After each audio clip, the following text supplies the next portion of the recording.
Bonjour Jimmy, bonjour Mélanie. Je vous téléphone, en fait, je fais régulièrement des sinusites qui durent 2-3 jours. C'est assez pénible.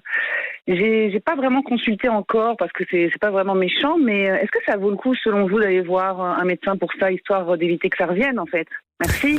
Alors bon, Jimmy, je pense que vous direz jamais à un auditeur, puisqu'on ne fait pas de consultation ici, bien évidemment, de ne pas aller consulter. Il faut aller consulter Marie. On va quand même faire un petit point sur la sinusite, puisque c'est votre sujet. C'est quoi précisément une sinusite, Jimmy ? La sinusite, c'est l'infection des sinus. Les sinus, ce sont des cavités qu'on a au niveau du visage. Et au-dessus des yeux, c'est ça? Exactement. Alors, comme les testicules, ils évoluent par paires. Il y en a 2 à chaque fois. Vous avez 4 paires de sinus. Je sais pas pourquoi vous comparez ça à ça, tout d'un coup. C'est comme ça, c'est un peu ce qui me venait. Est-ce qu'on vient de parler de prothèse pénienne, alors peut-être ouais. Alors, vous avez des sinus au niveau maxillaire, au niveau des pommettes, vous en avez 2. Vous en avez au niveau du front, on appelle le sinus frontaux. Vous en avez au niveau du coin interne de l'œil, juste au-dessus du nez, on appelle ça ethmoïdal, les sinus ethmoïdaux. Et puis, vous en avez des sphénoïdaux derrière les yeux. Oui. Et dès lors que vous avez une petite infection, eh bien, ça peut s'infecter et donner cette sinusite qui va se caractériser souvent par de la fièvre, un nez qui va être bouché et des maux de tête insupportables. C'est la caractéristique. Les gens ont l'impression que la tête va exploser et en particulier lorsqu'ils se penchent en avant, eh bien la pression augmente et donc ça fait encore plus mal à la tête. Et ceux qui font des sinusites, en général, reconnaissent assez bien les symptômes. Ouais, vous avez dit justement que c'était causé par une infection. Donc c'est quoi, virus, bactérie? Par quoi c'est causé une sinusite? Dans l'immense majorité des cas, ça commence par une rhinopharyngite banale, un rhume.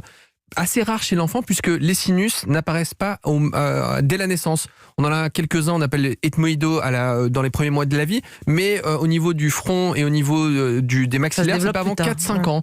Donc vous allez avoir un rhume que vous allez parfois ne pas traiter, les sécrétions vont s'accumuler dans les cavités et donner cette sinusite avec une surinfection bactérienne qu'on traitera ou pas en fonction de l'intensité des symptômes. Bon, Marie, elle a l'air de prendre ça un peu par-dessus la jambe, même si apparemment elle en souffre. Ça vaut le coup de consulter. Il y a des traitements efficaces contre la sinusite? Alors, le premier, c'est le traitement de la rhinite, le fait d'avoir un nez en permanence qui coule, qui va être source de sinusite. Donc, peut-être qu'elle a une allergie, peut-être qu'elle a un reflux, peut-être qu'elle a des polypes dans le nez qui peuvent justement lui donner ces sinusites à répétition. En revanche, souvent, les patients qui font des sinusites à répétition se demandent s'il ne faut pas se faire opérer.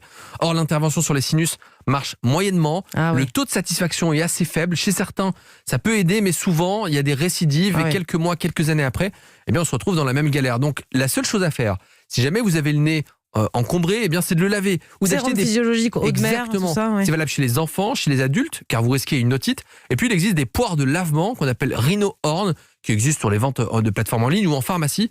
Ça lave le nez de façon hyper efficace, ça marche très très bien et ça peut vous éviter des sinusites, surtout quand vous avez un terrain particulier. Merci beaucoup Jimmy, c'était très clair. Alors si vous aussi